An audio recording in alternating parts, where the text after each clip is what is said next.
Já te perguntaste alguma vez o que realmente acontece naquele breve momento quando recebes a hóstia consagrada? Muitos de nós, católicos, chegamos à fila da comunhão por hábito, avançando passo a passo enquanto nossa mente divaga por 1000 lugares diferentes. Fazemos o sinal da cruz, respondemos Amém e seguimos nosso caminho. Mas, e se soubesses que nesse exato instante, o céu e a terra se encontram em ti?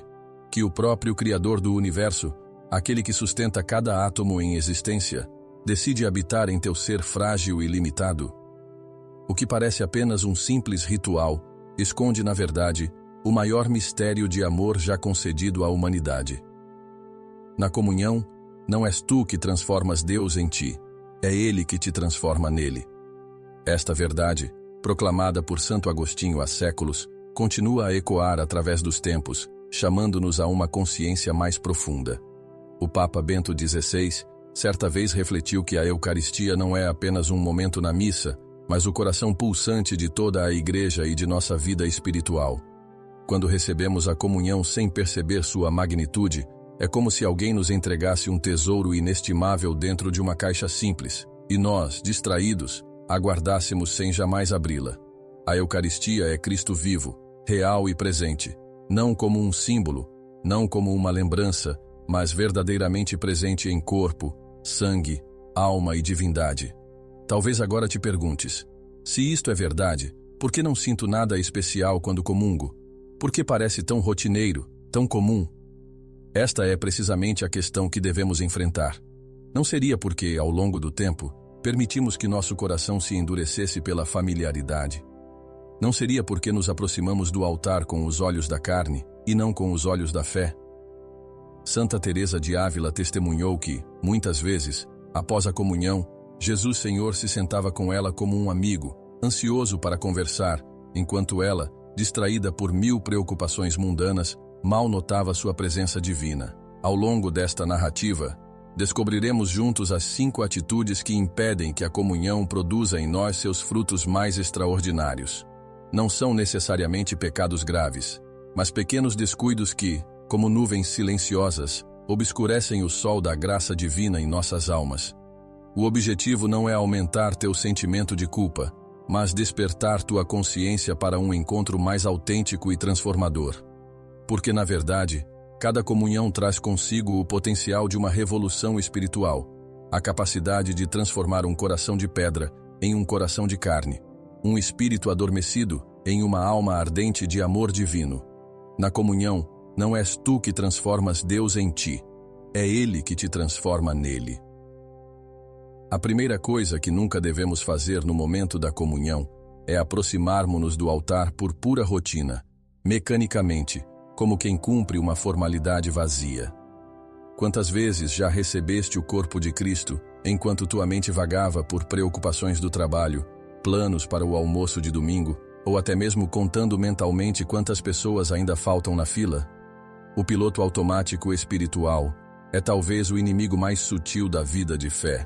Ele te permite estar fisicamente presente, mas espiritualmente ausente.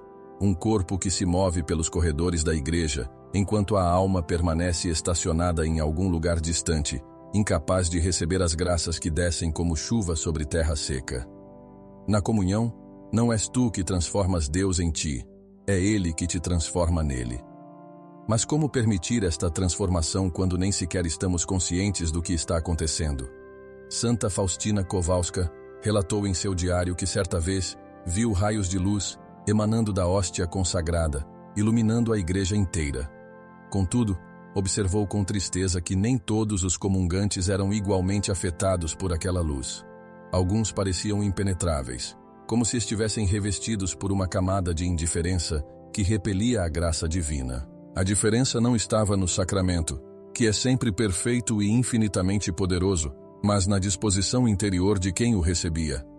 Pergunto-te agora, quando foi a última vez que sentiste verdadeiro temor e assombro ao receber a comunhão? Quando foi que teu coração bateu mais forte ao pensar que, em instantes, o Rei dos Reis habitaria em ti? Se não consegues lembrar, não te condenes, mas reconhece que talvez a familiaridade tenha adormecido tua capacidade de assombro. É como um casal que, após anos de convivência, deixa de perceber a extraordinária bênção de ter o ser amado ao seu lado. A solução não está em rituais externos mais elaborados, mas num despertar interno, numa decisão consciente de romper com o automatismo espiritual. No teu dia a dia, quantas vezes te esforças para estar totalmente presente nas reuniões de trabalho, nos encontros com amigos ou nos momentos especiais com teus filhos? Aplicas técnicas de atenção plena, desligas o celular, organizas o ambiente, tudo para garantir que aquele momento seja verdadeiramente vivido. No entanto, quando se trata do encontro mais importante de todos, aquele em que o finito abraça o infinito, em que o temporal toca o eterno, permitimos que nossa mente flutue sem direção, incapaz de ancorar-se na realidade sublime que se desenrola. A partir de hoje, antes mesmo de entrares na fila da comunhão, faz uma pausa. Respira profundamente. Diz a ti mesmo com convicção: estou prestes a receber Deus. Não um símbolo, não uma lembrança, mas o próprio Deus vivo. Na comunhão, não és tu que transformas Deus em ti. É Ele que te transforma nele. A segunda coisa que nunca devemos fazer é receber a Eucaristia com a consciência pesada de pecados graves não confessados. Este é um ensinamento que pode soar antiquado para alguns, talvez rigoroso demais para a nossa era de espiritualidade personalizada. Porém, quem compreende verdadeiramente o que é a Eucaristia, entende também por que a Igreja, em sua sabedoria maternal, sempre insistiu neste ponto. Não se trata de uma regra arbitrária imposta para dificultar o acesso ao sacramento, mas de uma proteção amorosa, tanto para a dignidade do próprio sacramento, quanto para o bem espiritual de quem o recebe. São Paulo advertiu os primeiros cristãos: aquele que comer o pão ou beber o cálice do Senhor indignamente, será réu do corpo e do sangue do Senhor. 1 Coríntios 11, 27. Na comunhão, não és tu que transformas Deus em ti, é Ele que te transforma nele. Para que esta transformação ocorra, no entanto, é necessário que a alma esteja receptiva, como terra bem arada pronta para receber a semente. O pecado mortal não confessado é como um muro que impede esta comunicação de amor. O Padre Pio, conhecido por seu extraordinário dom de ler almas, muitas vezes recusava a comunhão a pessoas que se aproximavam do altar com pecados graves ocultos. Não o fazia por julgamento ou condenação, mas por compreender que aquela comunhão, longe de beneficiá-las, poderia aprofundar sua separação de Deus. Com lágrimas nos olhos, enviava-as primeiro ao confessionário, para que pudessem depois experimentar a alegria de uma comunhão verdadeiramente sanadora. Talvez estejas pensando: mas Deus conhece meu coração. Ele sabe que me arrependo, mesmo que eu não tenha ido ao confessionário. É verdade que Deus conhece teu coração melhor do que tu mesmo. No entanto, perguntas-te: por que Ele, em sua infinita sabedoria, instituiu o sacramento da reconciliação? Porque Jesus, ao ressuscitar, soprou sobre os apóstolos dizendo: recebei o Espírito Santo. Aqueles a quem perdoardes os pecados, ser-lhes-ão perdoados. João 20, 22, 23. Talvez porque entenda melhor do que nós a psicologia humana, nossa necessidade de exteriorizar o arrependimento, de ouvir as palavras de absolvição, de recomeçar com a certeza do perdão. Talvez porque o pecado, além de ofender a Deus, também fere a comunidade, e por isso seu perdão deve incluir uma dimensão eclesial. Observa como nos comportamos nas relações humanas. Quando ofendemos profundamente alguém que amamos, não nos contentamos com um arrependimento silencioso e interno. Buscamos aquela pessoa, expressamos nosso remorso, pedimos perdão explicitamente. Por que faríamos menos com Deus? A confissão regular recomenda-se mensalmente, mesmo para quem não tenha cometido pecados graves, não é apenas uma purificação para a comunhão digna. É também um poderoso meio de crescimento espiritual, um encontro com a misericórdia que nos permite conhecer melhor nossas fraquezas e a infinita paciência divina.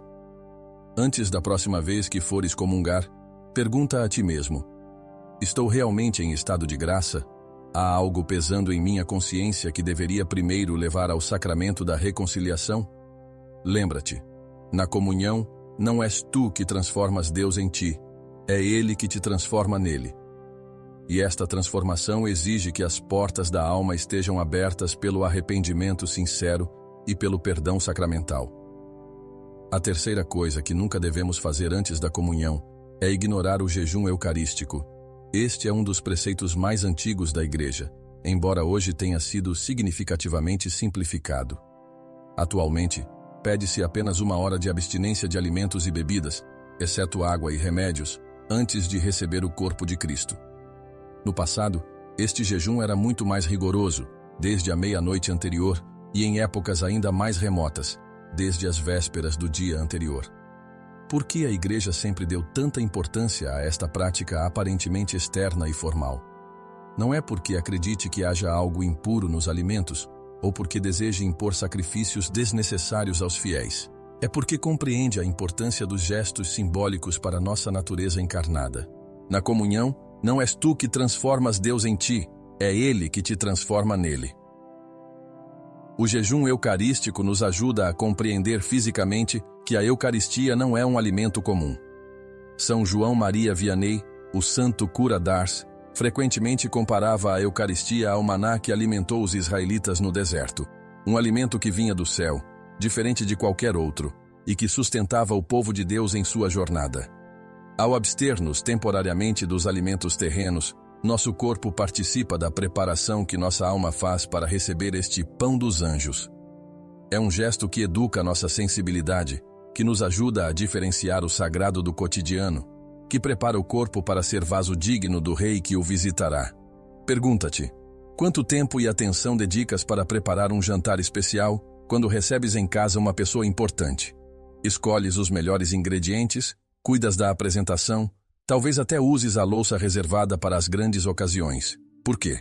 Porque compreendes que a qualidade da preparação externa expressa e reforça a importância que dás ao encontro. Da mesma forma, o jejum eucarístico, mesmo o breve jejum de 1 hora que a Igreja pede atualmente, é uma forma de dizer com o nosso corpo: este não é um momento qualquer, esta não é uma refeição como as outras. Estou prestes a receber o próprio Deus. Na vida moderna, com seus ritmos acelerados e sua constante pressão por eficiência, pode parecer difícil ou até inconveniente observar este jejum. Talvez a missa a que assistes seja logo após o horário do almoço, ou talvez tenhas uma condição de saúde que exija alimentação frequente.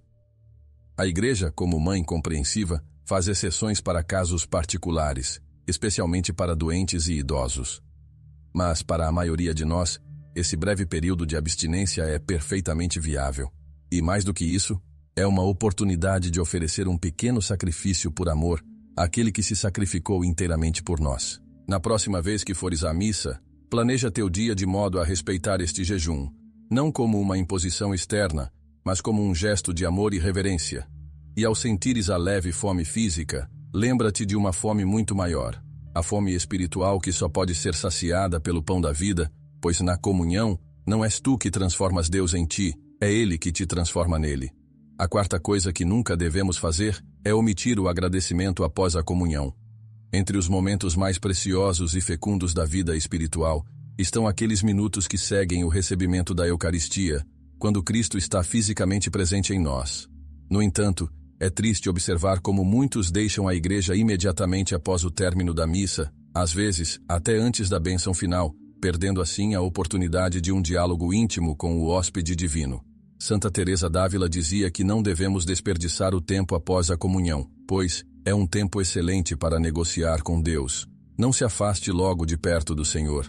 Sua Majestade não costuma pagar mal a hospedagem, se lhe fazemos boa acolhida. Na comunhão, não és tu que transformas Deus em ti, é Ele que te transforma nele.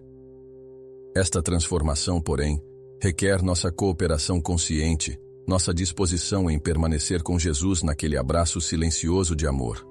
O cardeal Sara, em suas reflexões sobre o silêncio sagrado, lamentava como o ruído exterior e interior de nossa época rouba dos fiéis a capacidade de permanecer em adoração tranquila.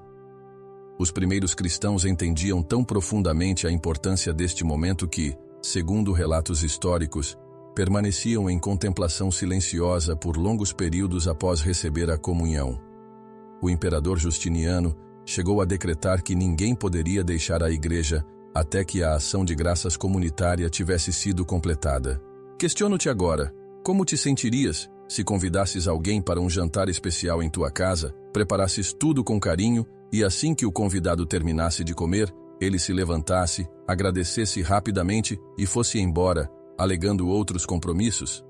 Certamente ficarias desapontado, talvez até magoado, pois o verdadeiro propósito do jantar não era apenas a refeição em si, mas a comunhão, a convivência, a partilha de vida. Da mesma forma, quando recebemos Jesus na Eucaristia e não dedicamos tempo para estar com Ele em adoração e agradecimento, perdemos a essência mais profunda deste sacramento, que não é apenas receber Cristo, mas permanecer com Ele, deixar-se imprimar por sua presença, absorver seus pensamentos e sentimentos.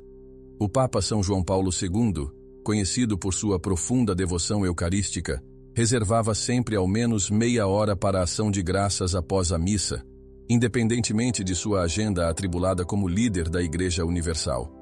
Quando seus assessores tentavam apressá-lo, lembrando-o dos compromissos oficiais que o aguardavam, ele respondia com serenidade: "Deixem-me estar com o Senhor." Mesmo como Papa, com responsabilidades que poucos de nós podemos imaginar, ele compreendia que este tempo não era um luxo, mas uma necessidade espiritual. Se em tua vida agitada, cheia de compromissos e responsabilidades, parece difícil encontrar alguns minutos para estar com Jesus após a comunhão, talvez seja o momento de refletir sobre tuas prioridades. Não precisas de longas horas. 5 ou 10 minutos de adoração sincera e agradecimento consciente já podem transformar profundamente tua experiência eucarística. Permanece em silêncio, repete suavemente uma jaculatória como "Jesus, eu te adoro", ou simplesmente deixa-te envolver por sua presença. Porque verdadeiramente, na comunhão, não és tu que transformas Deus em ti, é Ele que te transforma nele. A quinta coisa que nunca devemos fazer após a comunhão é evitar o compromisso de transformação que ela exige. A Eucaristia não é apenas um momento de consolação espiritual, um refúgio temporário das lutas cotidianas. É, antes de tudo, um sacramento de missão, um impulso para a santidade prática e concreta nas circunstâncias ordinárias da vida. São João Crisóstomo, em uma de suas homilias mais impactantes, advertia os primeiros cristãos: "Queres honrar o corpo de Cristo? Não permitas que seja desprezado em seus membros, isto é, nos pobres que não têm com que se vestir. Nem o honres aqui no templo com vestes de seda, enquanto lá fora o abandonas ao frio e à nudez." Com estas palavras contundentes, o santo doutor da Igreja nos lembra que receber o corpo de Cristo no altar implica necessariamente em reconhecê-lo e servi-lo no altar do mundo. Na comunhão, não és tu que transformas Deus em ti, é Ele que te transforma nele. Esta transformação, contudo, deve manifestar-se em atos concretos, em decisões palpáveis, em uma reorientação progressiva de toda a existência. A beata Chiara Badano, jovem italiana que morreu de câncer aos 18 anos, compreendia profundamente este aspecto da espiritualidade eucarística. Dizia ela que cada comunhão era como um mergulho no fogo do amor divino, do qual emergia com renovada determinação para ser o sorriso de Deus para todos os que encontrava. Para esta adolescente, agora elevada aos altares, a comunhão dominical não era um ritual isolado, mas a fonte e o cume de uma vida inteiramente entregue à caridade cristã, mesmo em meio ao sofrimento extremo. Pergunto-te sinceramente: o que muda em tua vida depois de receber a Eucaristia? Tuas relações familiares tornam-se mais pacientes? Tua postura no trabalho reflete mais integridade e serviço? Tua sensibilidade aos que sofrem torna-se mais aguda? Em outras palavras, aqueles que convivem contigo diariamente conseguem notar que és uma pessoa eucarística, alguém que não apenas recebe o Cristo, mas também o irradia através de pequenos e grandes gestos de amor? São Tomás de Aquino ensina que o efeito próprio da Eucaristia é a transformação do comungante em Cristo. Não se trata apenas de uma união momentânea, mas de uma progressiva cristificação de todo o ser, pensamentos, desejos, palavras e ações. No cotidiano de tuas relações profissionais, quando a tentação de cortar caminho ético se apresenta, a graça da comunhão deve fortalecer-te para escolher a integridade. No ambiente familiar, quando o cansaço tenta justificar a impaciência, a memória do Cristo que se entregou sem reservas deve inspirar-te à doação generosa. Nas escolhas de consumo, no uso do tempo livre, na forma como participas da vida social e política, em cada dimensão da existência, A Eucaristia recebida com fé deve produzir frutos visíveis e concretos. O cardeal Newman dizia que a prova do amor é a obra. Da mesma forma, podemos dizer que a prova de uma comunhão autêntica é a vida transformada. Portanto, antes de receber novamente o corpo do Senhor, pergunta-te com sinceridade: estou disposto a deixar que este sacramento me transforme de verdade, não apenas por alguns momentos de fervor, mas na concretude dos meus dias? Porque verdadeiramente, na comunhão, não és tu que transformas Deus em ti, é Ele que te transforma nele. Agora que identificamos as 5 barreiras que frequentemente nos impedem de receber plenamente os frutos da Sagrada Comunhão, vamos percorrer juntos o caminho da preparação consciente. Um itinerário espiritual que pode transformar completamente nossa experiência eucarística. Assim como não entrarias em uma reunião importante sem preparação prévia, ou não participarias de um encontro decisivo sem a devida disposição interior, também a comunhão, o encontro mais significativo possível nesta vida, merece uma preparação cuidadosa e amorosa. Esta preparação começa muito antes de te dirigires à igreja. Idealmente, já na véspera da missa, poderias reservar alguns momentos para ler as leituras do dia, permitindo que a palavra de Deus prepare o terreno para o encontro eucarístico. Na comunhão, não és tu que transformas Deus em ti, é Ele que te transforma nele. Os santos sempre compreenderam a importância desta preparação. São Padre Pio costumava passar horas em oração antes de celebrar a missa. Santa Teresinha do Menino Jesus comparava sua alma a um pequeno tabernáculo que precisava ser adornado para receber o Rei dos Reis. O padre Raniero Cantalamessa, pregador da Casa Pontifícia, sugere uma prática simples mas profunda. Na noite anterior à missa, pedir ao Espírito Santo que desperte em nós a fome espiritual, o desejo ardente de encontrar Cristo na Eucaristia. Esta fome não é algo que possamos fabricar por nossas próprias forças. É um dom divino, mas um dom que podemos e devemos pedir com insistência. Já te perguntaste por que, apesar de anos ou décadas recebendo a comunhão regularmente, tua vida espiritual parece às vezes estagnada, sem aquela transformação radical que os santos experimentaram? Será que não é justamente porque nos aproximamos deste sacramento supremo com tão pouca preparação, com uma disposição interior tão distraída e superficial? A Eucaristia contém o poder infinito de Deus, a presença real do Cristo glorioso. No entanto, como acontece com tantos dons divinos, sua eficácia em nossas vidas está de certo modo condicionada à nossa receptividade. É como o sol que brilha igualmente sobre todos, mas que apenas aquece e ilumina os que se expõem a seus raios. A preparação para a comunhão abrange diversos aspectos de nossa vida. No plano físico, inclui o respeito ao jejum eucarístico e o cuidado com uma aparência digna que reflita a solenidade do momento, não por vaidade, mas por reverência. No plano moral, exige um exame de consciência sincero e, quando necessário, o recurso ao sacramento da reconciliação. No plano espiritual, envolve a oração pessoal, o recolhimento interior e a disposição de abandono à vontade divina. Já no próprio dia da missa, procura chegar alguns minutos antes para acalmar o coração na presença do Santíssimo Sacramento.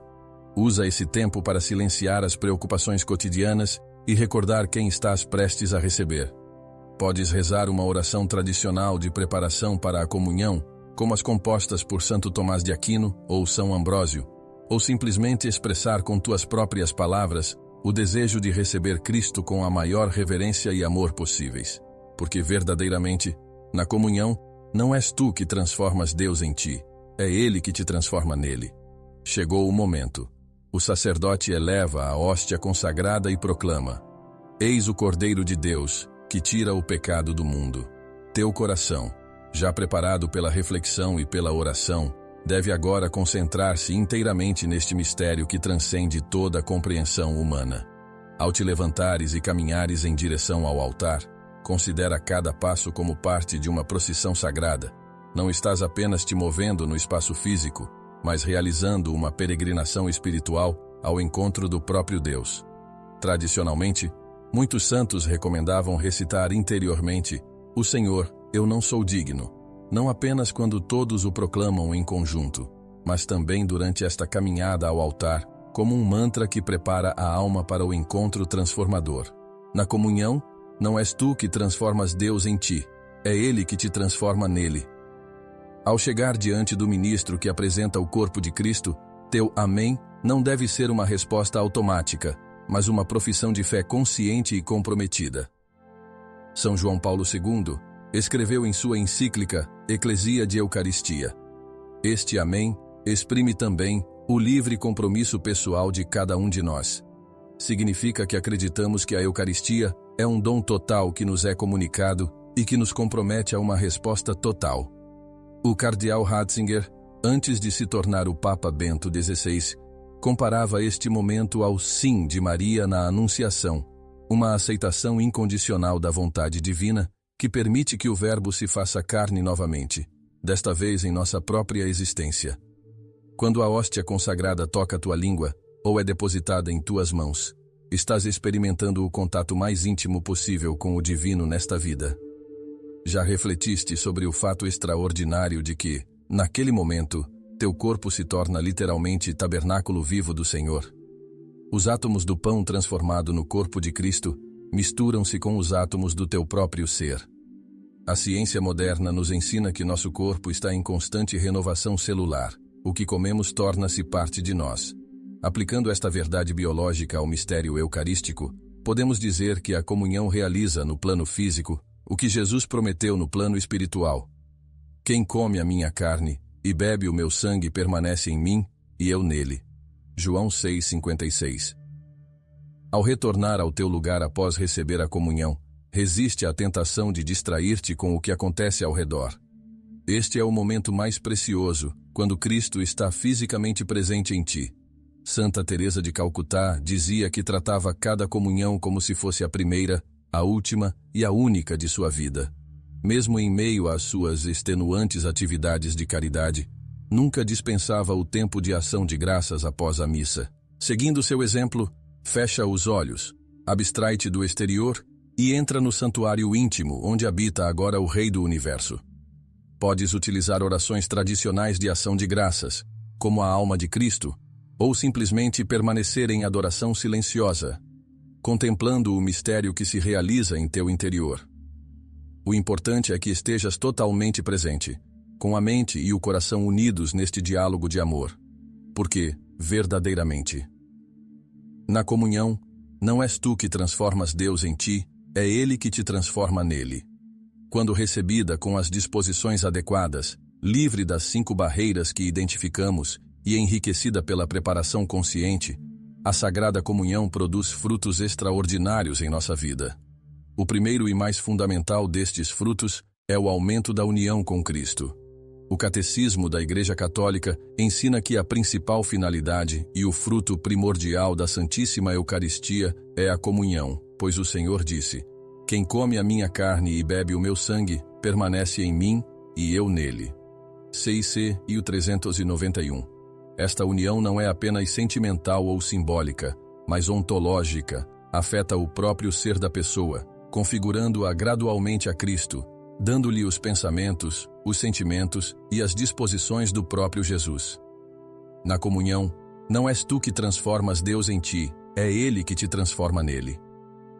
A irmã Faustina Kowalska, mística polonesa canonizada por São João Paulo II, descreveu em seu diário visões impressionantes dos efeitos da Eucaristia nas almas.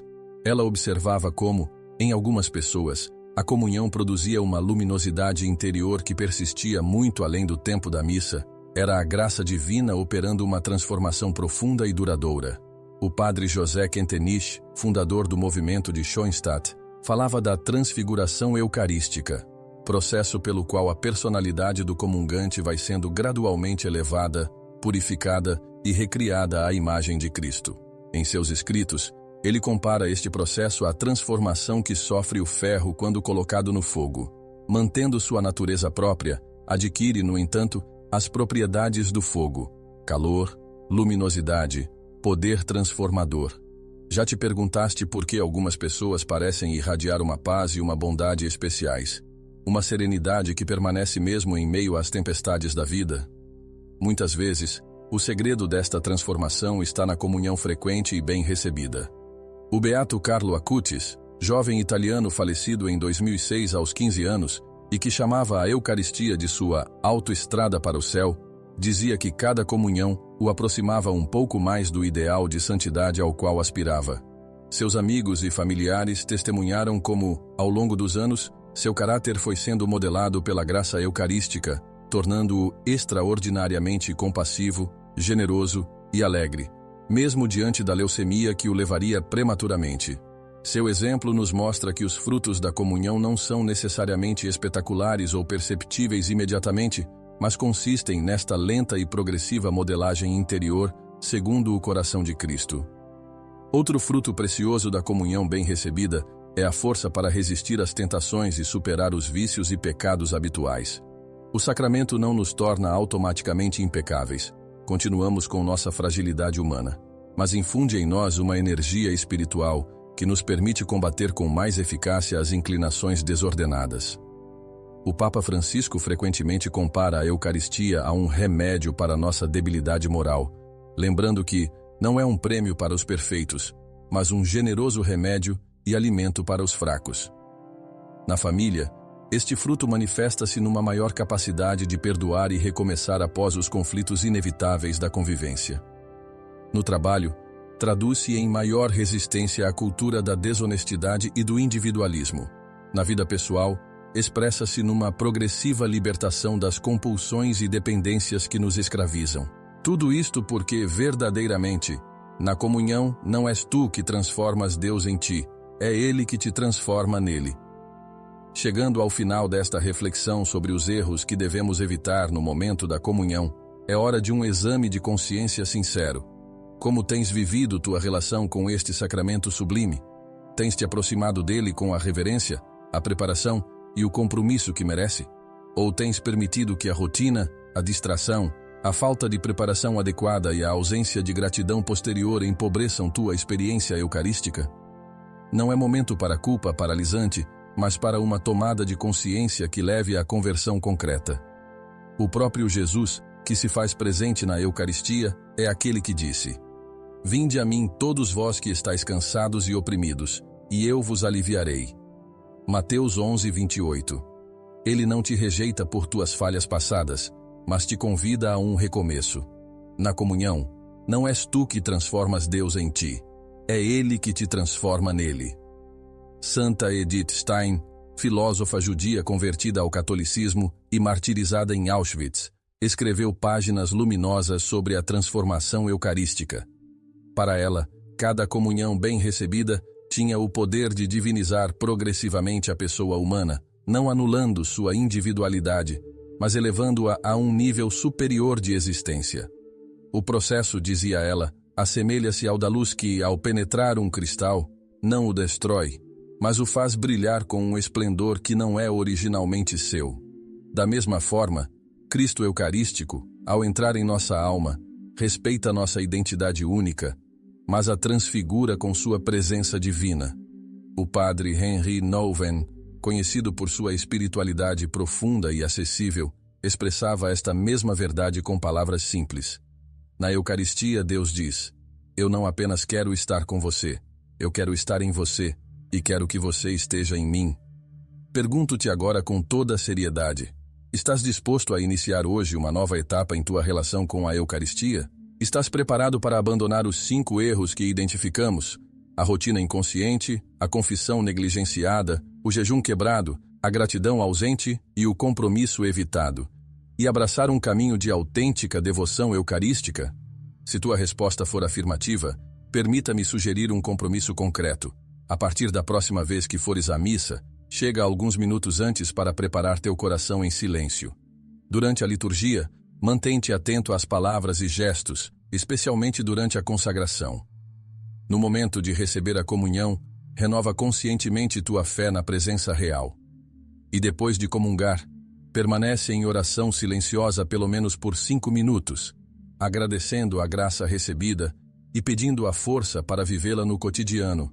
O grande teólogo suíço Hans Urs von Balthasar escreveu que a Eucaristia é o maior presente que Deus poderia nos dar, pois não nos dá algo, mas a si mesmo. Diante de um dom tão inestimável, Nenhuma resposta nossa pode ser considerada adequada, mas podemos ao menos oferecer nossa atenção plena, nosso coração arrependido, nosso jejum respeitoso, nossa gratidão sincera e nosso compromisso concreto. Quando o fizermos, começaremos a experimentar aquela transformação que ultrapassa toda a compreensão humana, mas que os santos de todos os tempos testemunharam em suas vidas. Uma transformação que começa aqui, no tempo, mas que se prolongará pela eternidade, pois a comunhão eucarística é, como ensina a Igreja, penhor da glória futura. Que o Senhor, presente no Santíssimo Sacramento, te conceda a graça de evitar estes 5 erros e de viver a comunhão em toda a sua profundidade transformadora, porque verdadeiramente, na comunhão não és tu que transformas Deus em ti, é Ele que te transforma nele.